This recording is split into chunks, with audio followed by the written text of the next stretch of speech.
Bonsoir. Ce soir, c'est Mamie qui raconte l'histoire de Saint-Nicolas.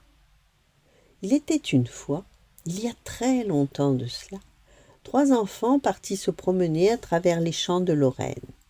Occupés à jouer dans les épis de blé, ils s'éloignèrent du sentier et finirent par se perdre.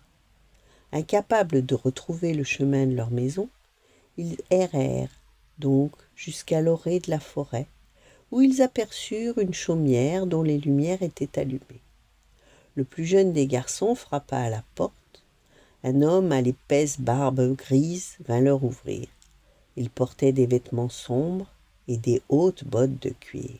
« Nous nous sommes perdus, » expliqua l'enfant. « Auriez-vous quelque chose à manger ?»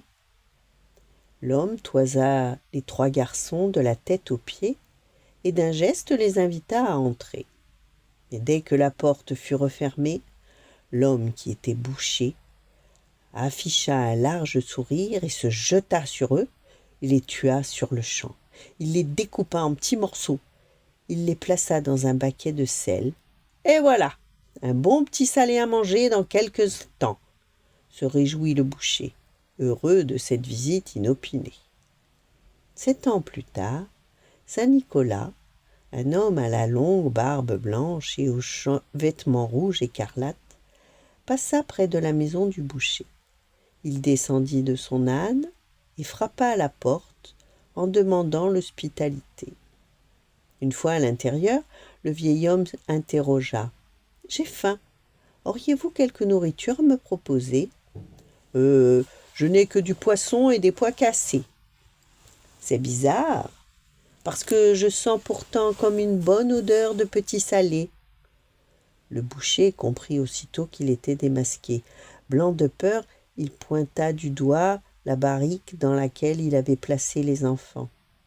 Saint-Nicolas s'en approcha et posa les mains dessus. Comme par miracle, les garçons sortirent indemnes. Ils remercièrent chaleureusement Saint-Nicolas de les avoir sauvés et ils se précipitèrent hors de la maison.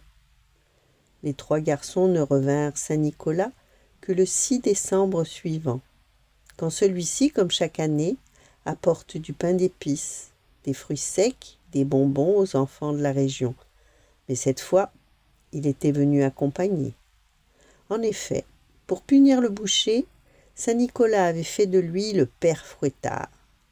Ainsi, quand les enfants s'étaient mal comportés, le boucher leur donnait à la place des friandises un bâton ou du charbon.